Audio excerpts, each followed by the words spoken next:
Welcome, educators, parents, and scholar gamers to the Academy of Esports podcast. This is the podcast where James O'Hagan delves into topics surrounding esports and education. Esports are organized competitive video games allowing schools to redefine their athletic culture, diversify opportunities for student participation, promote physical and mental health, increase collegiate scholarship pathways, and play games. We can never forget the importance of play. The mission of the Academy of Esports is to support these ideals. The vision of the Academy of Esports is for all students to experience the fun and joy of playing competitive video games. Let's get started. Welcome, everybody. My name is James O'Hagan. I'm here with April Welch from IIT, Illinois Institute of Technology. April, say hello to everybody. Hello, everybody. It's great to be here. So, April, you are involved in IIT, but I don't know your exact role at IIT. It seems like you're like, I don't know. When I met you, I met April at IIT campus, and it seemed that everybody knows April. Everybody kind of just is just attracted to her. She's just this fun person, ball of energy. But tell us about yourself. What is it that you do at IIT officially, and then what else do you do while you're there? Oh, awesome. Well, first, thank you so much for the invitation to come talk to you. Sure. The work that you're doing is just amazing. I'm so glad that it's happening and that more and more esports centers around the country are popping up. Yeah. I'm thrilled. Actually, today our president just announced that we were ranked one of the top 50 esports colleges. Oh, fantastic. Nation. And it was just thrilling since our program, we started with a club. In 2013, our club took on new levels, but we started back in 2010 when there was World of Warcraft. Oh, my goodness. But April, let's back up for a second. Before we get into all that excitement, I mean, you've been involved with this, it seems like, from the start. So what is it that you do at IIT? What is your role? Sorry. Yeah. He's always sidetracked by esports. My role, I'm the Associate Vice President for Strategic Initiatives at IIT. So what that means is I get to build new things. So it's just the best job ever. So you get to come up with these fantastic ideas, and then they say, can you make this happen, April? And you say, absolutely, I can make this happen. Why would I bring this to you if I couldn't make this happen? Exactly.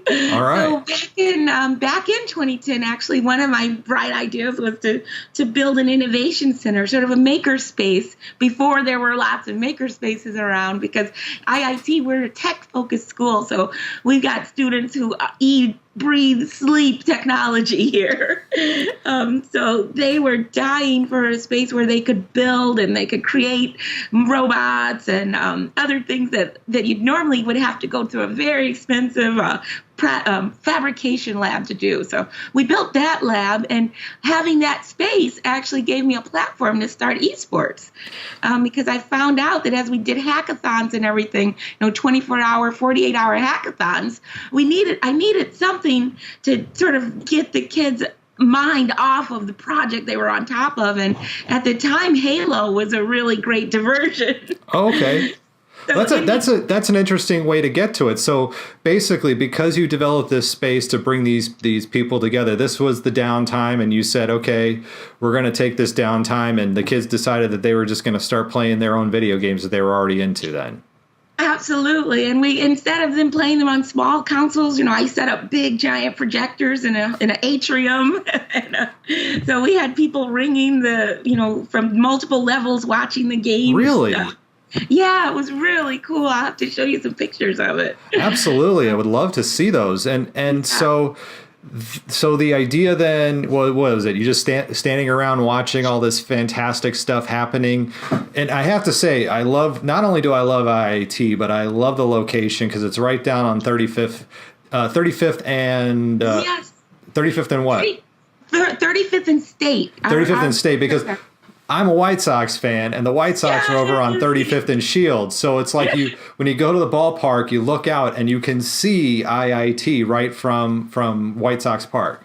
Absolutely. And we've done camps with them too. Actually, we did the science of baseball with the White Sox, where I brought my whole summer camp into the actual field and they got to study the curvature of the baseballs. And we've had a lot of fun with the White Sox. They're a great partner.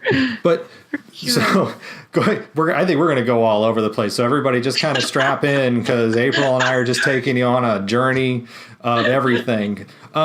So where was what was the thing that made you go, was it that event where you saw all these kids standing around, or was there something else that made you said, oh my gosh, we could legitimately do this as an organized thing? Like what made you believe that you could do this as an organized actual thing for students in schools? Well, I think it's all driven by what the students do in their free time. I truly believe that's how you identify your passion. When you look at your life and you figure out where your energy, where your time is, where it goes when you have no commitments, nobody pulling on you. And so many of our students, when they had free time, would come to see me, because I had these big screens set up and I'd let them watch anime and let them play video games. So I could really see that amongst our population, and as I know, you're great with stats. That's one of the things I loved about you when I met you. You know that amongst the STEM schools, a disproportionate amount of our students are really into esports. Well, and what is the student population at IIT? Because you are, for those who don't know the city of Chicago, the south side of Chicago especially has been historically higher poverty, gang violence, things like that. IIT seems to sit like kind of in this, it's an area that's gotten better. I mean, Bronzeville has really kind of had a reinvigoration over the last couple of years. But what students are attracted to come to IIT? It's not just, kids from the neighborhood. So you get all walks of life, right? Oh, absolutely. And again, like Chicago's an interesting city. So when you say South Side, that's a lot of space. So The area where the gang violence and stuff is a 45, 50-minute drive from where we are. And we're actually 10 minutes from downtown, 10 minutes from the Millennium Park, we're a mile off the actual lakefront where there's we've got a marina that they built at the 31st Street beach that our kids can walk right to. So we're sort of we're an oasis in this city where we've got beautiful trees and it's a Mies van der Rohe campus. So all the violence in our internet, we've got a huge international population, kids from over 90 countries here. I think it's important that you do say those things too, because a lot of people, when they think Chicago, the gun violence and the gang violence seems to be and even as you heard me say, I kind of slipped into that stereotype of what it is. And I know it's not, because I have no problems going down there and hanging out. So it's good that we say that too, that Chicago has much more. It is a beautiful city in a lot of places and has a lot of great features all around. But what was the thing that made you realize, other than the kids coming in and hanging out and playing the games and the things that they want to do in their free time, how did you come up with, or where did the idea come up with to finally say, we're going to pitch this idea? Because you have an actual space, and maybe you want to talk about that actual space and the process to develop that. So what happened was in 2010, the group of kids that were playing they were playing StarCraft, they were playing World of Warcraft, they were playing, the games that were popular then. It didn't really get competitive until streaming came into its own, and the competition with Overwatch, League of Legends, Hearthstone, those games came. We got players in all of those realms that really took it to the next level. They brought a seriousness to gaming that wasn't there before. Mm-hmm. And a student named Elvin Moy, if he ever hears this, I couldn't dare tell our esports story without him.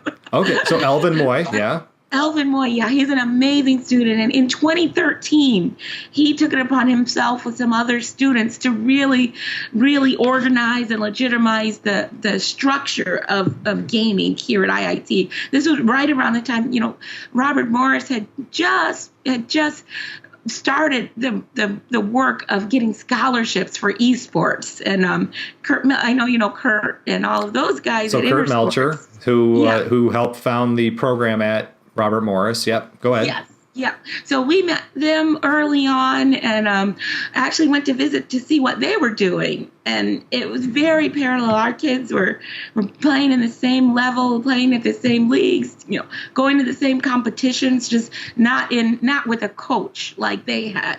Mm-hmm. So my goal was to sort of institutionalize it and get our students some resources so that they would have a little bit of structure. I could get them an actual space built. I could get them some funds for traveling. We could get them some jerseys. They've got wonderful jerseys now. Just what the end goal is, to make this as clearly legitimate a sport as basketball is, because the students are just as powerful athletes as our basketball players, if you ask me. Mm-hmm. Their focus, their determination, it's amazing to watch how quickly they think, their click speed, they practice like no one else. They're not slacking. They practice, they review the films just like they do in football. Mm-hmm. They play back games and they talk amongst themselves about who could do what better. There's great communication skills that they're developing. It pulls the best out of everyone. And I think that the more people get accustomed to looking at esports as something beyond just a violent waste of time and seeing it as a truly new platform that you can express your skills at a whole new level, I think we're going to be seeing some just amazing things, especially with the work that's happening in Las Vegas and other places where great big arenas are being built. Granted, they're being built to capitalize on the gambling laws, but nevertheless, they're still being built. Yeah, and you did say something too. You did say the words. How some people see it as a waste of time. I just recently gave a speech at South by Southwest, and one of the things I said was we would never tell a child who likes to play basketball that it's a waste of time, or play baseball that it's a waste of time, or do dance, or draw, or paint. There's a lot of activities that people do that don't necessarily equate into value of other things, but for some reason, video games and esports, some people just have this knee-jerk reaction to call it a waste of time. And you and I both know that it is not a waste of time at all, because not just the skills that they're developing from this, but all the other great things that come out of this. As you said, the kids who are getting attracted to this were the ones at IIT who, they do have a technical background. They want to take their experiences to a whole nother level, and they want to be able to relax and enjoy a social environment as well too. So when you started your program, was it just the goal to get to have a team, or was there other things that you were looking to do to help students to connect, or were there other goals that you were looking to help achieve in that? Yes, absolutely. I'm so glad you asked that. Yes, because it took some convincing to get our provost on board. And one of the things that I pitched to our provost was that esports, we have 7 different teams in different games, and we have, amongst the different games, we have different levels on those teams. So we've got over 70 athletes on our esports teams, the various teams. Mm-hmm. And it brings people together in a way that, the numbers at our basketball games are nowhere near the numbers at our esports events. Really? And yes, because this is what our kids care about. They care about League of Legends. They care about Overwatch. They care about, Team Liquid. They want to know what their standings are. They care about Twitch and how they can make their sites better than the next guy. They're working. They've got an invested sense of pride in what they're showing off with esports in a way that they don't have with basketball, because it's personal to them. Mm-hmm. It's not distance. Our kids are playing Fortnite to meet girls. They're playing. They're not. This is the new dance. Like back when we were in school, you'd go to a dance to meet people. Right. These kids play Fortnite to meet people. Hey, it's funny. You know what? It's funny you say that, because even recently I had a conversation with somebody, and they were telling me, they said, I asked them, I said, how did you meet your husband? And they said, well, don't tell my mom, but we met on OkCupid. And there you go. And I'm like, I've met people online too, and I don't see why that should have a stigma or be any more weird. Again, when people say, how can you watch an esports event for 2 or 3 hours? Like, well, how can you sit and watch football for 2 or 3 hours? It's just that the medium is different. It's just the game that I choose to watch is a game that happens on a computer, and you choose to watch a game that happens live in a stadium somewhere. So, absolutely. Yeah. And I think we're going to see, and again, like you said, what I pitched to the provost was that not only is esports going to bring more community at IIT, but it's also giving us the opportunity to have guest speakers like yourself, like the guys from Twitch. Garvey and those guys are coming in July. I'm so excited about that. I'm jealous. You gotta come. Well, yes, I will. You gotta come. But it is creating connections into a world that, even though IIT, and I will say IIT is an internationally known university. It's an excellent tech school. And yes, it is something that does help, I think, with your international branding, because now you're part of the international scene around something that happens that can come into anybody's living room at any time through television, or they can watch it on their cell phones wherever they are, or wherever they have an internet connection. So yeah, you've created a whole other way to brand IIT beyond everything else that you already do and do well. Oh, absolutely. And I've got students. One of our League of Legends players told me that the only reason she came to IIT was because she saw our standing on TESPA, and that's what put her over the top. Now I know that you April are a bit of an anomaly, honestly, in the esports world, because you are female and in a very male dominated environment. Have you had to do any special outreach to try to bring in more girls, or have you tried to diversify your esports population, or have you had any attempts to do that, whether they've succeeded or failed or whatever? Absolutely. So one of the things I also pitched was the artistic side of esports. So we taught Unity this summer. So we taught Unity as a platform for game development. Okay. And you can build characters, you can create worlds, you can build your own games. And we taught a session where kids actually built their own games and posted them on Steam. So that was a wonderful way to attract girls and attract people from the community right around us, and to show them platforms like Unity, where the training for that is free. And the more that's one of the highest sought after technical skills in California, are those 3D animation skills. And we got to introduce the platform and the whole ecosystem to a whole new generation by saying you can develop your own games. And that's another way to think creatively, another way to challenge yourself, another way to work together. So you work on team, all the things that make you a good student, make you a good esports team member. Focus, ability to practice, to say, do the same thing over and over and over again until you get it. The ability to work with others. It's all connected. That's why I use the term scholar gamer instead of, I don't say esports athlete. Scholar gamer to me is a thing that is much more encompassing of what we're trying to do. Esports athlete is a small part of that, but then there's all these other great things: event planner, social media manager, organizer, artist, journalist, storyteller, play-by-play analyst, IT. I mean, there's so many different things that you can do in this realm. So tell us a little about the makeup of your team. You said you have 7 different games that you participate in right now. Is that correct? That is correct. And we've got I'm so excited about our website. We are now, after a nice long battle, we are listed on our official IIT website at iit.edu.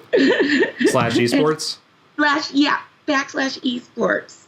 And it's phenomenal. We're really sort of getting legitimate coverage, which is what we wanted. That was one of my goals. You asked me what my goals were. One of my goals was to get these kids some respect like if you play basketball, for instance, okay, you have to know, maybe 15 rules, and you'll be able to play a really decent game of basketball. I probably then only know 2 of them because I don't play decent basketball. But if you're an Overwatch player, there are so many different rules you have to keep in your head. There's so many different moves. There's so many different, just an amazing variety and array of interfaces that you have to know how to dexterously navigate at once. Sure. It just makes your mind work. And I think it's just amazing that people could be so dismissive of something that's so elegant in my opinion anyway. I love that you say it like that too, because there is, I guess, esports and video gaming in general is seen as something that is so brutish and doesn't require a lot of thinking. The way you just described it, I think, is something I want to use that as a soundbite, because you just described it as there's an elegance to it. There's an elegance to understanding these games. Yes, you could just go in, jump into these games, and just kind of plug your way through. But if you really want to get good at it, there's going to be an art. It's almost like doing a dance, and not just doing a dance, but having your teammates do that dance with you. Absolutely. And in fractions of a second, these kids communicate whole strategies with each other. They communicate plans and attacks and systematic attacks that they've memorized, weeks and weeks and practiced over and over and over till they can move as one, like synchronized swimmers. I guess part of the problem is people of our generation don't see the complexity when they see the screen. They just see colors. Mm-hmm. They don't necessarily see that what a certain player just did was like the equivalent of shooting an arrow, 3 miles away and hitting a mushroom. Like, he needs that level of precision to be able to pull that particular kill off. It's funny. They don't. Oh, go ahead. Sorry, I didn't mean to cut you off. It's all good. Well, I wanted to. My daughter texted me today as you were saying this, and you talked about how I just see. You and I probably just see color, and they see everything else. I was watching my daughter's a London Spitfire fan for Overwatch, and I'm a Shanghai Dragons fan, and the Dragons won last night. And all I texted her was Dragons win, right? And she writes back, that one Shanghai play on Route 66 was really funny where Sombra pushed the payload. I was like, I don't even know what honestly, I know what push the payload means, but I didn't notice what had happened. To go back and go, yeah, in my mind, I can't replay that moment. She saw that moment. She knew exactly what was going on. It's kind of like, I'm like, my mom when I was growing up, and she would just be like, oh, did they score more points? Yay. But she couldn't tell you what happened in the game or who any of the players were. Exactly. No, yeah. I feel you. I'm right there with you. It's fun to watch them all cheer at the same time and then look at the screen and say, okay, can you replay that for me? What are you cheering about? So I know that Robert Morris obviously was the first university in the United States to start offering scholarships. Yes. Is IIT moving in that direction? Yes, we have our scholarship program established now. Really? Since we talked last, yes, I have. It's about to go up on the website in 2 weeks. In our fall 2019 class, we're going to be offering esports scholarships, and we're working on. There's going to be a $5,000 scholarship and a $2,500 scholarship for esports players. We're working. The only details we're working through are the parameters that let you qualify. So I'm going to work with our team, our current players right now. I want their input on what they think that should look like. And is it going to be, and is this going to be scholarship right now for just players, or are there other roles that will also be scholarshiped in this? Just out of curiosity. Yes. And again, that's what I sold when I pitched our center. So we have a esports and digital arts center. So both of those things together. So we're along the lines of what you're saying, the scholarly side of things.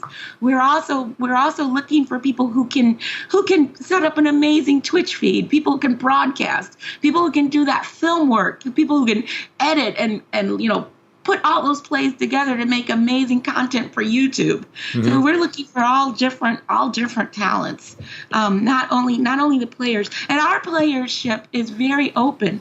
So we've got teams we've got different levels on our team. So our League of Legends teams, if you look at our website, you'll see Division 1, Division 2, Division 3. And you'll see names for, there's not if you look at UC Irvine, they've got League of Legends and they've got Overwatch, and they've got only the elite players on both of those that actually get scholarships.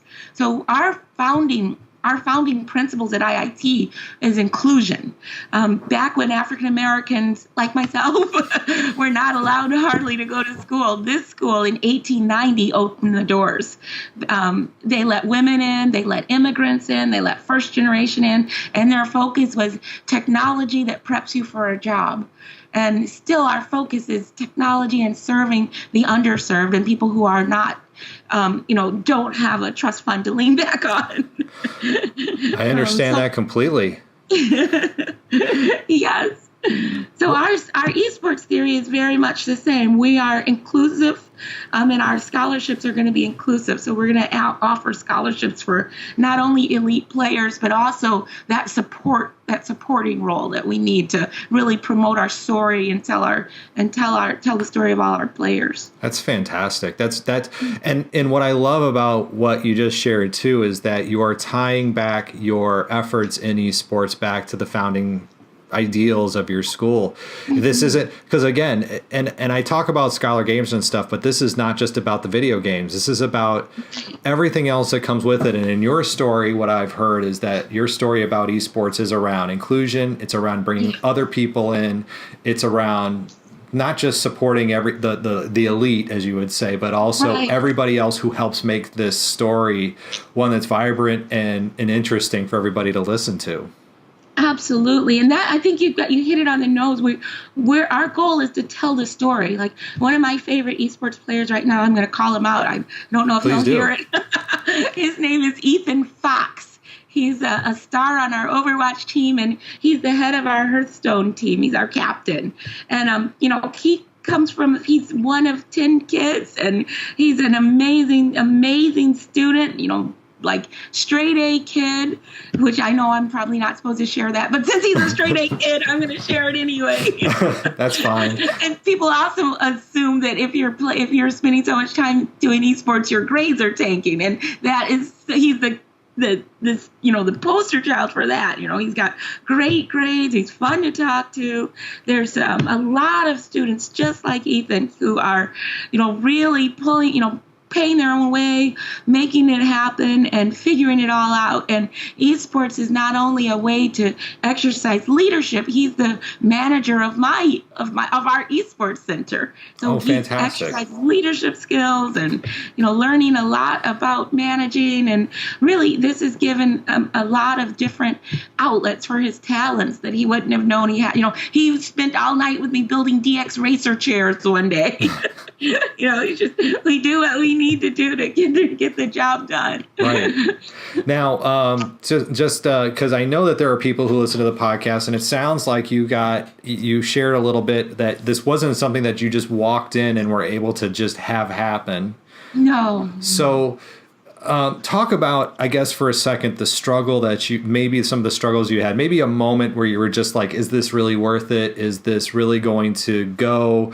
What was some of the biggest pushbacks? Because these are some of the things that people are grappling with right now as they come up against an administrator, a principal, or a superintendent or a board member who just goes, this makes no sense to me. I don't get this. Why should we do this? So I think some of the tension happens when you have to face athletic directors who feel like funding for your program is taking away from their program. Mm-hmm. So they are looking at our, beautiful new esports lab and thinking, I could have had ping pong tables, or I could have had volleyball nets. And that tension is there. And I think there's some research around it. There's always a struggle to figure out, at least on the collegiate level, where esports falls. Should it be housed in athletics? Should it be housed in student affairs? Should it be housed within a department?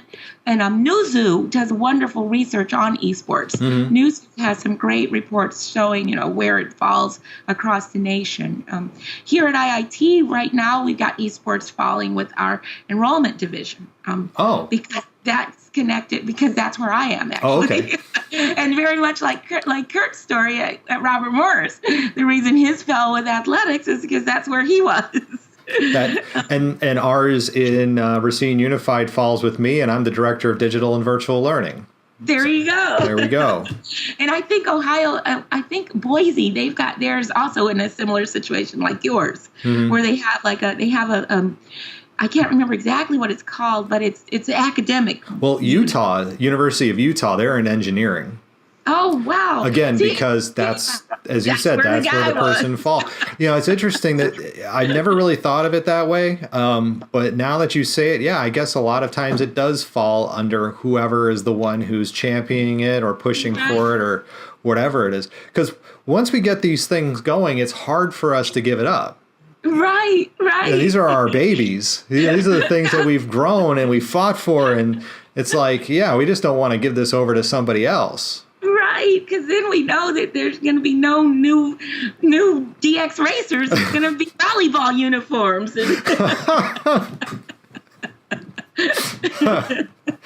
Well, April, any final thoughts for that you wish to share? I think it's just a thrilling space right now where we're at in the world, and it is the great equalizer, and people are not seeing that. I went to a tournament, an Injustice 2 tournament, and the top 10 kids were African American young males from inner city Chicago, and the top 3 split $100,000 that they earned that one night. Wow. And I think people are not seeing that there are games that can lead to sustainable careers. That this is not just something to be doing, as a pastime like you're bowling, and we have no connection to industry. The chance of becoming a professional gamer or becoming a profitable gamer, they're two different things.